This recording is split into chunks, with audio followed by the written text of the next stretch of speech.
Paulo Figueiredo já está com a gente. Paulo, que descansou nos últimos dias, está de volta hoje aqui à bancada e já para analisar essa decisão do ministro Alexandre de Moraes. Como tá, Paulo? Boa tarde, bem-vindo de volta. É muito bom estar de volta, Vitor Brown. Feliz ano novo a você, nossa. Feliz ano novo a todos que nos acompanham aqui, aos meus amigos e colegas de bancada. Eu fico com uma saudade imensa de fazer os Pingos nos Is, fico fora, tirei uma semaninha aí num lugar isolado, no interior do Wisconsin, nos Estados Unidos, mas ficava com uma coceira, né? Até apareci aqui no meio das minhas férias, porque eu ficava com uma coceira para comentar os assuntos. Tentei desligar um pouco do Brasil, mas não dá. Porque a gente sai do Brasil, mas o nosso coração fica, né? O coração da gente sempre fica, e quando a gente vê o país nesse estado, não tem como descansar, né? A alma não descansa. O corpo pode descansar, mas a alma não descansa. E eu tô vendo um pouco nessa notícia que você comenta, Vitor, que você traz aqui pra gente, que você relata, eu tô vendo a soma de todos os medos se concretizando nos nossos olhos. E algumas pessoas podem não gostar dos Pingos nos Is, algumas pessoas podem não gostar de mim, algumas pessoas podem não gostar da vertente ideológica, vamos chamar assim. Eu não acredito que eu faça parte de nenhuma ideologia, mas as pessoas podem não gostar do conservadorismo, da direita, mas elas não podem negar que nós avisamos que os direitos e as liberdades individuais estavam sendo solapados aos poucos no país.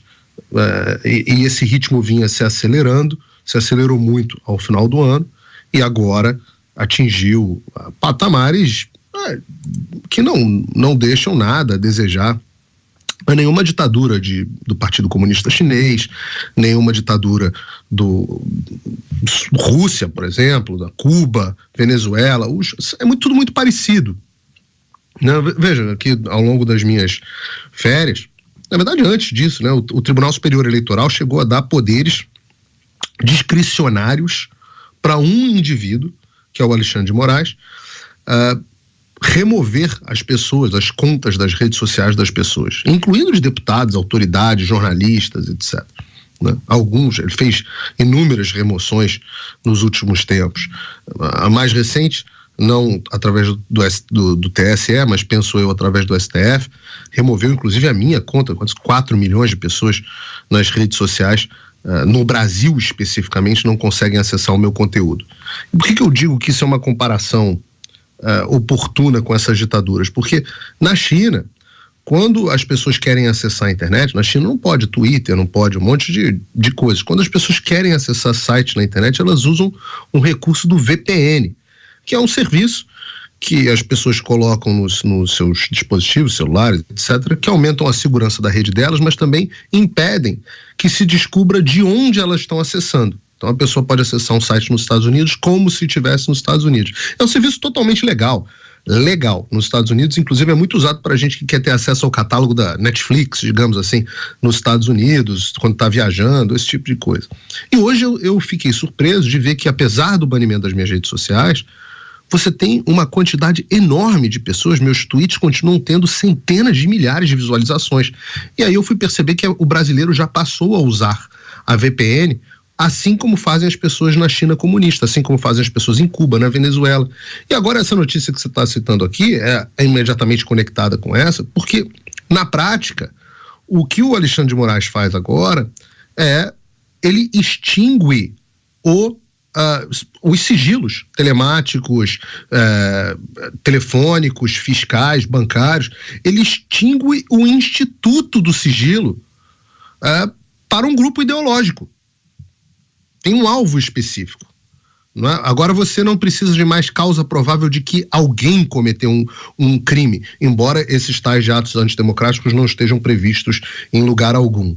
Né? Então é um inquérito inconstitucional, mas não mais isso. A pessoa não precisa mais ter um indício de que ela cometeu para que você possa ter a perda dos sigilos desse indivíduo.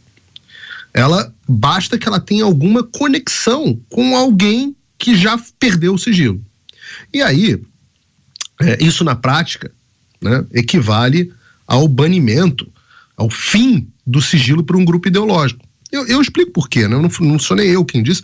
Aquele Stanley Milgram, aquele psicólogo que disse que a teoria das seis camadas, né, que todo mundo estava longe dos outros, até no máximo 6 pessoas se demorava para conectar todos os indivíduos do planeta.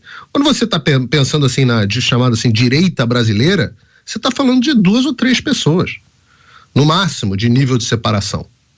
Então, veja, se eu quiser chegar ao presidente, digamos que eu não tenha contato com o presidente, eu certamente tenho contato com alguém que tem. Então, se essa pessoa teve o seu sigilo quebrado e essa pessoa teve contato comigo, eu também perdi meu sigilo. Basta que alguém tenha ligado para mim que essa pessoa também perde o sigilo. E se alguém ligou para esta pessoa, também perde o sigilo. De forma que você, com isso, cria efetivamente a capacidade de monitorar e quebrar o sigilo de todos os indivíduos de um determinado grupo político. Não só deles, claro, porque eu também converso com pessoas mais de esquerda, mas como você tem bolhas na sociedade, dentro dessa bolha há uma garantia de que todos nós sejamos monitorados. Tem alguma diferença disso que eu estou dizendo para uma ditadura? Tem alguma diferença disso que eu estou dizendo para uma distopia? Para qualquer uma das distopias descritas nas grandes e famosas distopias, desde a revolta do Atlas até 1984, todos os elementos estão lá. O Brasil vive uma situação distópica, como nós dissemos que ia acontecer. E aí eu falo para você que está em casa, você que é de esquerda, você que me odeia, meu hater, meus amados haters, deixa eu falar uma coisa para vocês. Isso tem nada a ver com pensamento, com linha de pensamento, com querer, o que você quer, como é que você quer viver. Esse chicote vai mudar de mão. E eu estava ouvindo o programa antes de eu entrar no ar, esse chicote vai mudar de mão e essa harmonia maravilhosa talvez não dure para sempre. Ou melhor, certamente essa harmonia entre o Supremo Tribunal Federal e os políticos que você gosta de esquerda não vai durar para sempre. Lembrem-se, o Lula foi reabilitado pelas mesmas pessoas que o jogaram na cadeia. Lembrem-se, o chicote muda de mão. E quando você aplaude esse tipo de coisa, para mim, pode ter certeza, o feitiço vai se voltar contra o feiticeiro. E isso vale também para o Alexandre. Se você pode fazer isso com os outros, Xandão, uma hora vão fazer isso com você. Vê como é que a vida do Moro e do Dallagnol, todo poderoso durante um determinado momento, Marcelo Bretas, todo poderoso no Rio de Janeiro, veja como a vida dessas pessoas ficaram um pouquinho mais difícil. E poderiam ter ficado muito mais. Todo mundo tem que se lembrar, o chicote muda de mão. Agora sim, você, Paulo, para a gente fechar, temos mais 2 minutos, Paulo. Não, eu citei aqui, falei de distopia, e óbvio, toda vez que a gente fala de distopia, principalmente desses assuntos, todo mundo lembra do 1984, o livro do George Orwell, e aí eu lembrei que no livro tinha um negócio chamado, em inglês chama telescreen, eu acho que em português é teletela, se fosse a tradução literal, que era um dispositivo que o grande irmão, o Big Brother, né? Daí que vem o nome do reality show, Big Brother Brasil, Big Brother, o grande irmão que observava todos, ele botava uma TVzinha, né? Uma telazinha na sua casa, mas ela funcionava de mão dupla, sempre. Então, ela transmitia a propaganda oficial do governo e, ao mesmo tempo, ela monitorava tudo que acontecia dentro da sua casa. E, obviamente, quando o George Orwell escreveu o livro, eu achava que em 1984 essas coisas iam acontecer, ele não imaginava que nós teríamos aqui, todos nós, uma coisa muito superior à teletela. Nós vivemos hoje, graças à tecnologia, nós temos um dispositivo que não monitora só a nossa casa, mas monitora todos os lugares para onde nós vamos e tudo que nós falamos, com quem falamos. Isso é o sonho molhado de qualquer ditador. Nem o Gengis Khan, o Olavo de Carvalho falava isso, nem o Gengis Khan, no seu período mais truculento, nem o maior tirano, nem o Stalin, nem o Hitler conseguiriam imaginar nos seus sonhos molhados que eles conseguiriam monitorar aonde todo mundo estaria o tempo todo, o que essa pessoa acessaria na internet, o histórico de navegação. Já teve procurador da Lava Jato pedindo para acessar histórico de navegação das pessoas, tudo com quem as pessoas, para quem elas ligam, o que elas conversam. Tudo isso de muito mais avançado que uma teletela nesse dispositivozinho aqui que monitora as nossas vidas. E aí, isso que o Zé Maria mencionou aqui, no direito aqui dos Estados Unidos a gente chama de fishing expedition, né? Uma expedição de pesca, que é quando o sujeito ele começa a vasculhar alguma coisa, ele não sabe o direito que ele vai encontrar, mas ele procura e ele acaba encontrando alguma coisa que na mão de agentes públicos inescrupulosos pode até ser utilizado, sei lá, para fazer chantagens pessoais. Vai que alguém tem preferências sexuais que não querem que sejam reveladas. Todas essas coisas são possíveis quando você dá a agentes públicos o poder de vasculhar a vida das pessoas. Mas eu fiquei numa reflexão aqui, pensando, enquanto vocês estavam falando a respeito desse assunto, e fiquei pensando, por que será que o Supremo Tribunal Federal nunca fez isso antes? Zé Maria estava falando, teve CPI que tentou fazer quebra de sigilo em massa, e eles nunca fizeram até hoje. Por que nunca fizeram isso com o PCC, o Comando Vermelho? Sei lá, vou aqui imaginar com vocês. O sujeito vai e liga para alguém do Comando Vermelho. Não vale a pena quebrar o sigilo, então, de todos esses que conversaram com o cara do Comando Vermelho? Sei lá, de repente o cara ajudou a marcar a visita de um político a uma determinada favela, ou sei lá, tem contato com algum escritório de advocacia, esse tipo de coisa. Não vale a pena quebrar sigilo para essas pessoas?